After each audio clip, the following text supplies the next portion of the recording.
Hoy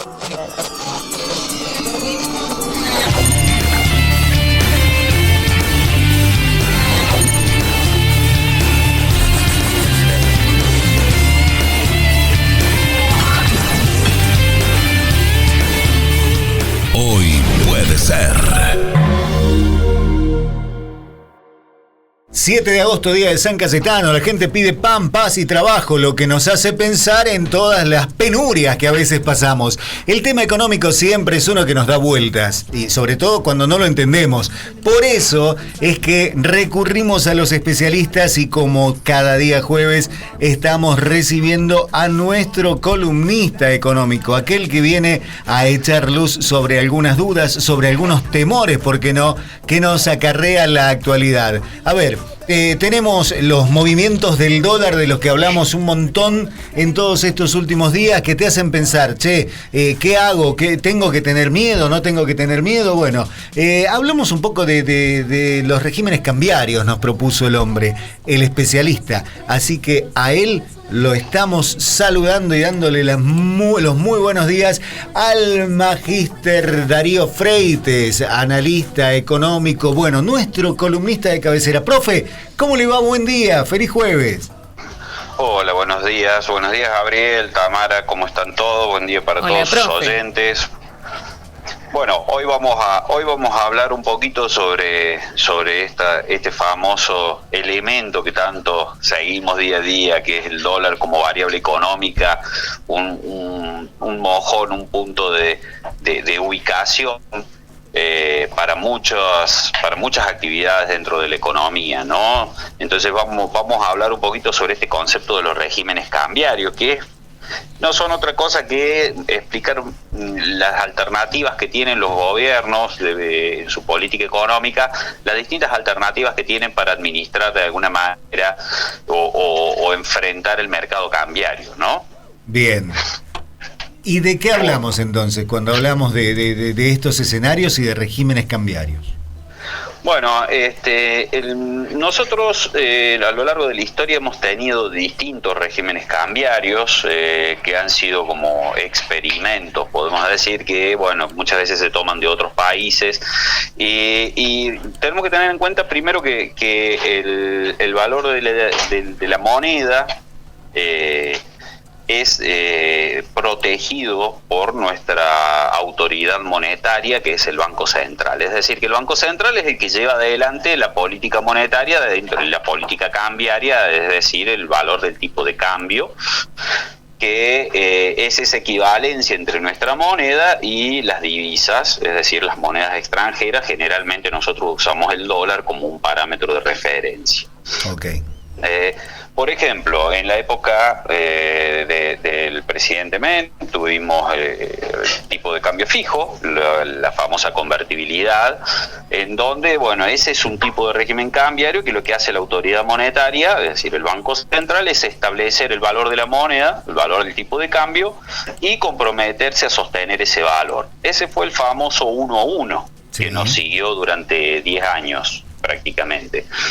Entonces, ¿qué tenía que hacer? Bueno, como el valor de una moneda no se puede fijar solamente por ley, porque yo digo que tiene que valer eso, sino que la economía tiene que moverse en función de eso y hay que equilibrarla para que sea de esa manera. Entonces ahí es cuando el Banco Central interviene de manera activa dentro del mercado cambiario, comprando dólares o vendiendo dólares dependiendo de si el precio del dólar, es decir, si el tipo de cambio subía o bajaba. Entonces, si toda la gente demandaba dólares y el precio del dólar subía, el Banco Central tenía que salir a abastecer esa demanda vendiendo dólares. Y lo contrario ocurre cuando hay un exceso de oferta de dólares. Cuando hay muchos dólares que se venden, el Banco Central compra dólares. Entonces, con esa compra y venta de dólares, lo que hacía era mantener ese 1-1. Por supuesto, cuando se produce periodos prolongados de demanda de dólares, el Banco Central sale a vender, y de ahí viene la importancia de las reservas del Banco Central, que es ese poder de fuego que tiene para tratar de sostener el valor del dólar. Eso siempre seguimos de cerca el monto de reservas que tiene el Banco Central, porque eso es lo que nos da una idea del margen de maniobra que tiene el Banco Central para que no se le dispare el valor del dólar, básicamente. Pensemos que en los 90, en los primeros años de los 90, con la gran ola de privatizaciones y capitales que entraron, el Banco Central tenía muchos dólares en sus reservas gracias a eso, pero eso tiene un límite. Entonces, cuando después del efecto tequila en el 95 se revierte la tendencia y ya no teníamos más para comprar dólares porque se revierte esa tendencia de entrada de capitales y empiezan a salir los capitales, así como el Banco Central se nutrió de dólares en los primeros años, tuvo que empezar a salir a vender esos dólares para poder seguir manteniendo el 1 a 1. Eso tiene un límite y nosotros lo vivimos.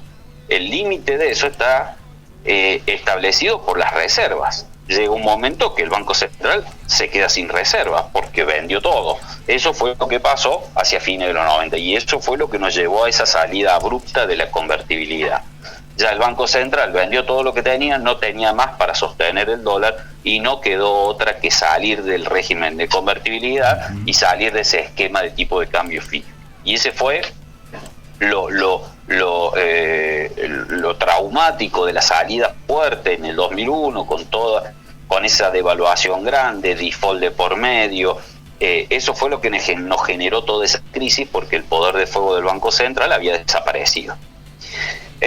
Después hemos tenido a partir de ahí numerosas intervenciones en las siguientes décadas, intervenciones que no lo hacían a través de la compra y venta de dólar, sino que trataban de mantener el valor del dólar a través de restricciones a esa compra o esa venta de dólares. Entonces, en lugar de salir a vender dólares si la gente quería, directamente yo prohibía que la gente comprara. Ese fue el cepo. Eso fue la prohibición de que las empresas pudieran girar dólares al extranjero. Eso fue toda esa serie de restricciones que se generaron en el mercado cambiario que impedían directamente que compráramos dólares. Entonces, de ahí salió esto del cupo de $200 si uno se quería ir de vacaciones afuera, de tener que ver si la AFIP te autorizaba o no a comprar cierta cantidad de dólares de acuerdo a tu situación. Toda esa maraña de restricciones fueron básicamente para evitar que uno compre dólares y que el Banco Central tenga que venderlos. Entonces, en lugar de intervenir, como en todo mercado, comprando o vendiendo, intervenían restringiendo la compra de dólares. Entonces, al no haber demanda de dólares, el Banco Central no tenía que salir a vender. Bien. Digamos que fue algo muy heterodoxo eso, es decir, bueno, en lugar de trabajar vía precio, trabajo vía cantidad. Como el precio solo lo puedo regular comprando o vendiendo para que suba o baje, para evitar eso intervengo vía cantidad diciendo, bueno, que no compren dólares, les prohíbo que compren dólares para que el dólar no suba. Por supuesto que eso también tiene un límite, porque esas restricciones son las que generan inseguridad institucional, inseguridad jurídica. Las empresas no vienen porque después no pueden sacar sus utilidades. Claro. Entonces baja la inversión, porque ¿qué empresario de afuera va a venir a instalar una empresa si después no puede sacar su ganancia? ¿No? Después, bueno, vino en el gobierno de Macri, se trató de hacer un tipo de cambio con bandas y tipo de cambio reptante que se llama, o crawling peg, que era que el valor del dólar fuera subiendo mes a mes en función de un índice que es la inflación. Entonces se iba ajustando con pequeñas devaluaciones siguiendo un camino predeterminado. Después se estableció un régimen de tipo de cambio de flotación sucia. ¿Cómo funciona el tipo de cambio? Todo esto son distintos regímenes cambiarios, justamente por eso el nombre de un poco la columna de hoy, porque son todas estas formas que tenemos, que tiene la autoridad monetaria de poder administrar ese valor. Después esto de las bandas, que es lo que tenemos hoy, que en la última época también en el gobierno de Macri se utilizaron, que es se llama tipo de cambio de flotación sucia, y que lo que hace la autoridad monetaria no es fijar un valor, sino fijar un intervalo de valores por el cual el dólar, si se mueve dentro de ese intervalo, el Banco Central no interviene. Si el valor del tipo de cambio se escapa de ese intervalo, ahí sí el Banco Central interviene. Es decir, lo mantiene como en un rango que hoy en día ese valor está entre 1.000 pesos y 1.400 pesos. Es decir, el dólar, si está entre 1.000 y 1.400 pesos, el Banco Central deja que se mueva. Si el dólar llegara a subir por encima de esos 1.400 pesos, ahí el Banco Central sale a vender dólares para que baje el precio. Es decir, que su capacidad, su poder de fuego lo va a utilizar solo si sale de esas bandas establecidas. Pero esas bandas no están fijas. Lo que estableció es que van a moverse un 1% mensual. Es decir, la banda superior, esos 1.400 pesos, va a ir subiendo un 1% por mes. Mientras que la banda inferior, que es de 1.000 pesos, va a bajar un 1% por mes. Es decir que a lo largo del tiempo lo que intenta hacer este gobierno es ir ensanchando esas bandas para que el dólar se mueva libremente en un rango cada vez más amplio, tendiendo a ir hacia un tipo de cambio lo más libre posible, digamos. Libre en el sentido de que tenga la menor cantidad de intervención del Banco Central posible, que quede más librado al mercado. Y esos son los movimientos que hemos estado viendo estos días. Bien. Lo que sucede es que nosotros estamos tan acostumbrados a las rigideces en este mercado, ya sea porque en las décadas pasadas se restringía vía cantidad o en las anteriores vía precio, estamos tan acostumbrados a eso que un pequeño movimiento que sigue estando dentro de la banda esta permitida por el Banco Central, lo mismo nos asusta. Porque ya tenemos esa historia, ¿no? De que la escalada nunca para. Sí, sí. Pero ese movimiento que hubo en el tipo de cambio, hasta el día de hoy se mantuvo. Fíjense que subió hasta 1.375, creo, 1.378, y después estos días empezó a bajar de nuevo. Es decir que tenemos que acostumbrarnos a este movimiento. Este movimiento no es atípico, no es anormal, sino que está dentro de lo previsto por la autoridad monetaria, tanto para arriba como para abajo. Lo que pasa es, como digo, con esta historia que tenemos tan dolorosa de los grandes saltos cambiarios y de los desbarajustes en la economía, que nos asusta mucho. Y ahí viene el otro tema, que así como nosotros nos asustamos cuando se mueve el dólar, los empresarios también. Claro. ¿Y qué hacen? Por la historia misma, lo que hacen es tratar de cubrirse no ante la subida de ahora, sino ante la subida que esperan después, porque ellos creen que va a seguir subiendo. Claro. Eso quería preguntarle, Magíster, porque estamos muy cerca a unas elecciones claves para la Argentina. No nos queda tanto, estamos camino a octubre. ¿Qué va a suceder después de octubre? ¿Va a continuar? ¿Usted cree que puede continuar este dólar que flota en una banda cambiaria establecida? ¿O que, según lo que ya habían comentado del FMI, se va a establecer un nuevo precio para el dólar? Mira, siempre el dólar, como en Argentina, a diferencia del resto del mundo, nosotros usamos el dólar para atesoramiento, ¿no? Para ahorrar, cosa que no pasa en otros países. Generalmente estas subidas del dólar se dan, uno de los factores que se dan, más allá de las LEFI y toda la parte financiera, una de las causas de la subida que hubo en estos días tiene que ver con los famosos miedos preelectorales, ¿no? Siempre cuando se va acercando una elección se genera un ruido en la economía que tiene que ver con la incertidumbre acerca de los resultados de esa elección. Si el resultado no es porque el mercado sea oficialista o sea opositor, sino por el hecho de que el mercado está analizando la posibilidad de que continúe en el camino establecido de la economía o que cambie radicalmente las reglas de juego. Uh-huh. Entonces, ese miedo es lo que hace que se refugien en el dólar siempre antes de cada elección. ¿Qué va a pasar con el dólar? Bueno, uno de los factores justamente es que depende de los resultados de la elección de medio término.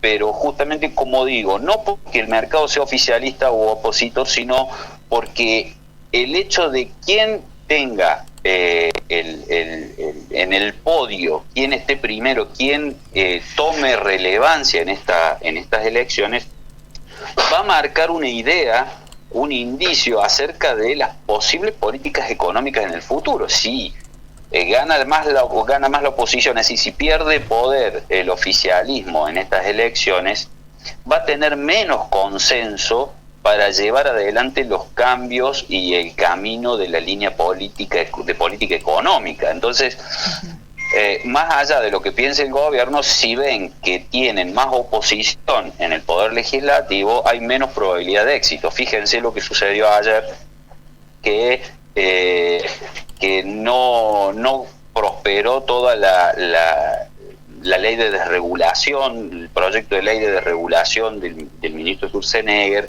Estas cosas así, si bien podemos estar de acuerdo o no con la política en sí, eso muestra el poder que tiene un gobierno para llevar adelante cambios económicos.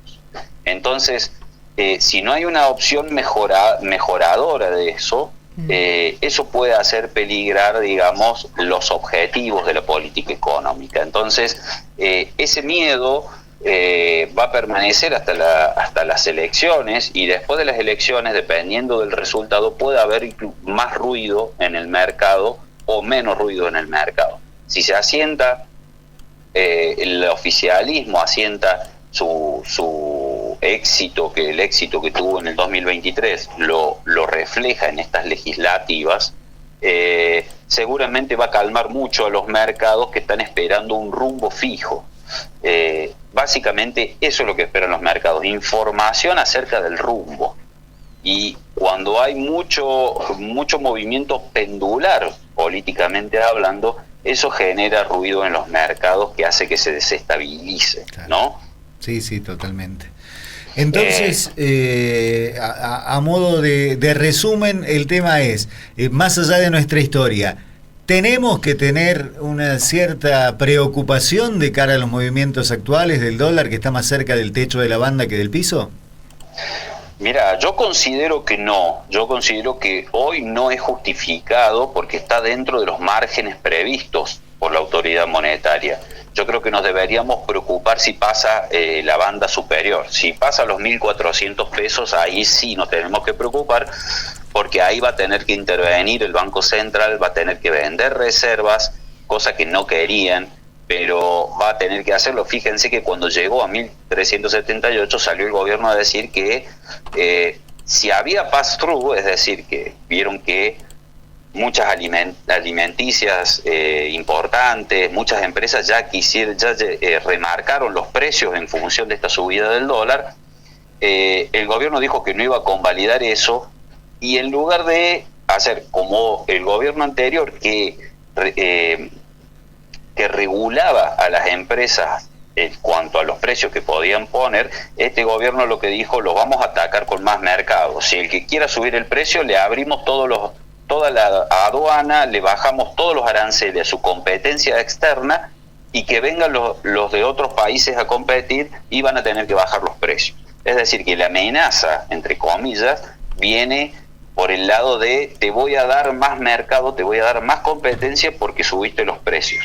Entonces es una forma también de disciplinar, de decir: cuidado con lo que hacen, porque yo los voy a disciplinar de alguna manera, porque no está bien lo que están haciendo en función del movimiento del dólar. Porque recordemos, los empresarios no se cubren del dólar de hoy, se cubren ya del dólar de lo que creen que va a valer mañana. Siempre están un paso adelante, ¿no? Claro, sí. Entonces es una manera también de controlar este pase del dólar a los precios, ¿cierto? Yo creo que 1.400 es el número clave. Ahora creo que con el 1% pasará a 1.445, una cosa así, más o menos. Pero cuando pase el valor ese, ahí tenemos que empezar a ver en detalle de cerca, el minuto a minuto, de cómo va a reaccionar el Banco Central y cuál va a ser la respuesta del mercado a esa respuesta del Banco Central. Porque si el mercado lo ve al Banco Central débil en esa intervención, el mercado va a tratar de retrucarle haciendo más presión todavía. Esto es como jugar al truco, ¿no? A ver quién tiene la carta más alta y quién me tiene la primera mano, y si me gana en la primera mano voy yo a la segunda. Bueno, ese es el movimiento y la pulseada que se da entre mercado y Banco Central, ¿no? Bueno, habrá que ver cómo sigue esta rueda de truco. habrá que ver en los próximos meses cómo se va a ir moviendo el tipo de cambio en función también de la política. Que bueno, ese es otro tema que tenemos nosotros, elecciones permanentemente. Cada 2 años tenemos una elección y eso pone siempre sobre la mesa qué política económica es la que se confirma o la que peligra, y eso hace que los mercados cada 2 años tengan todos estos ruidos porque van de la mano de la política, ¿no? Bien. Bueno, profe, estaremos entonces pendientes del escenario, de las novedades, de la actualidad y por supuesto siempre acudiendo al conocimiento del especialista para que nos pueda aclarar algunas dudas.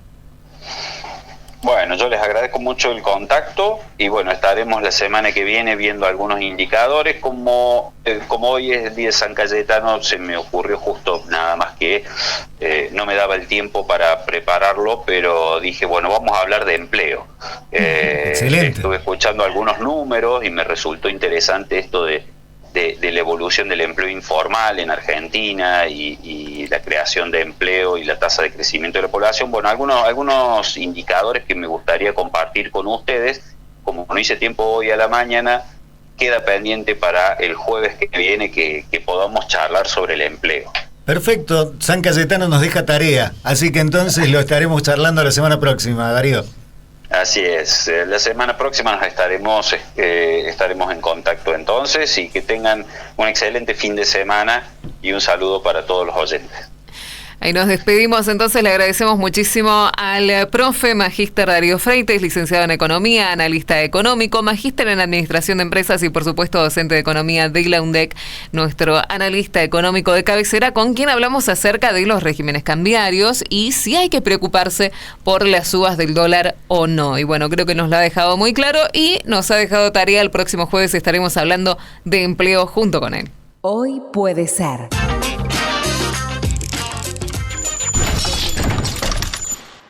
Porque lo que traiga el día depende de vos.